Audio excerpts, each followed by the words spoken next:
مدینے کی وہاں ایک مقدس اور نورانی صبح۔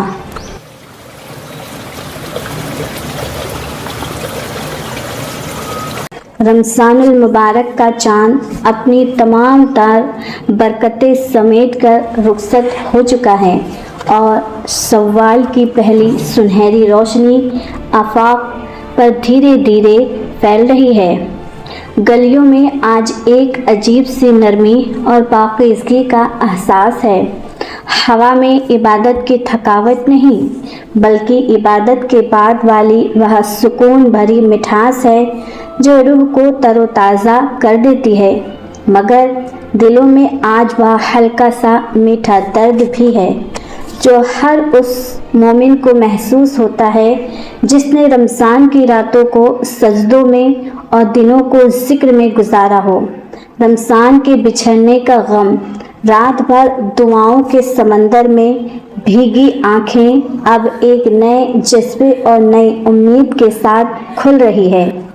یہ خوشی صرف ایک تہوار کی نہیں، یہ خوشی محض ایک رسم یا کیلنڈر کی تاریخ بدلنے کی خوشی نہیں ہے، یہ اس بندے کی حقیقی مسرت خوشی ہے جس نے ایک مکمل مہینہ اپنے رب کی خاطر تپتی دوپہر میں پیاس سہی، بھوک کا صبر کیا، اپنی نفس کی سرکشی کو لگام دی، اپنی زبان کو غیبت اور کڑواہٹ سے سنبھالا، اپنی نگاہوں میں حیا کا پہرا بٹھایا، اپنے دل کو حسد اور کینے سے صاف کیا، اور اب اسے عرش والے کی طرف سے یہ شاہی اجازت ملی ہے کہ وہ اللہ کی رحمت اور اس کے فضل پر مسکرا سکے۔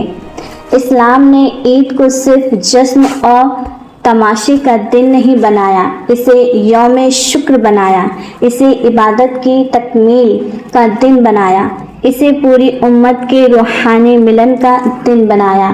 یہاں رسول اللہ صلی اللہ تعالیٰ علیہ وسلم مدینہ تشریف لائے تو آپ نے دیکھا کہ وہاں کے لوگ دو خاص دنوں میں کھیل تماشا اور شور و غل کرتے ہیں۔ آپ نے بڑے شفقت سے پوچھا، یہ دن کیا ہے اور کیا اس میں کیا کرتے ہو؟ انہوں نے کہا، حضور یہ جاہلی دور سے چلی آ رہی پرانی رسمیں ہیں۔ آپ صلی اللہ تعالیٰ علیہ وسلم نے فرمایا، اللہ تعالیٰ نے تمہیں ان سے بہتر 2 دن عطا کیے ہیں، یوم النحر قربانی کا دن اور یوم الفطر روزہ کھولنے کا دن۔ یہ محض ایک سماجک بدلاؤ نہیں تھا، بلکہ یہ عقیدے، شکر اور پوری امت کی روحانی تربیت کا ایک نیا اور مکمل نظام تھا۔ سنت کا حسن اور مدینے کی روایات۔ کلاسیکل فقہا اور عربی شرع و فکر کی روایت کے مطابق مدینے میں عیدوں کا یہ پاک نظام ہجرت کے دوسرے سال 2 ہجری میں شروع ہوا۔ عید الفطر کا سیدھا تعلق رمضان المبارک کی عبادت کے اختتام انت سے ہے۔ اللہ سبحانہ تعالیٰ قرآن پاک میں سورہ البقرہ آیت نمبر 185 میں ارشاد فرماتا ہے، تاکہ تم گنتی پوری کرو، اللہ کی بڑائی بیان کرو، اس پر کہ اس نے تمہیں ہدایت دی، اور تاکہ تم اس کا شکر ادا کرو۔ عید کی اصل روح یہی ہے کہ آج کے دن روزہ رکھنا حرام ہے۔ یہ دن اس تپسیا کی کامیابی کے بعد اللہ کی دی ہوئی نعمتوں کے اظہار کا دن ہے۔ مدینے کی گلیوں میں اب سحری کا وہ آخری ٹھنڈی ہوا چل رہی ہے۔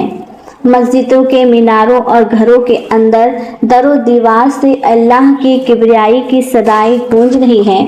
لوگ اپنی امانتیں تیار کر رہے ہیں۔ نماز سے پہلے ایک ضروری ذمہ داری۔ رسول اللہ صلی اللہ تعالیٰ علیہ وسلم نے زکوٰۃ الفطر کو فرض قرار دیا تاکہ معاشرے کے کمزور اور غریب طبقے کی ضرورتیں عید کی خوشیوں سے پہلے پوری ہو جائیں۔ آپ نے تاکید فرمائی کہ یہ صدقہ عید کی نماز کے لیے نکلنے سے پہلے ہی ادا کر دیا جائے تاکہ کوئی بچہ آج اداس نہ رہے۔ اگر اسے نماز کے بعد دیا جائے تو وہ محض ایک عام صدقہ رہ جاتا ہے، عید کی روحانی امانات نہیں۔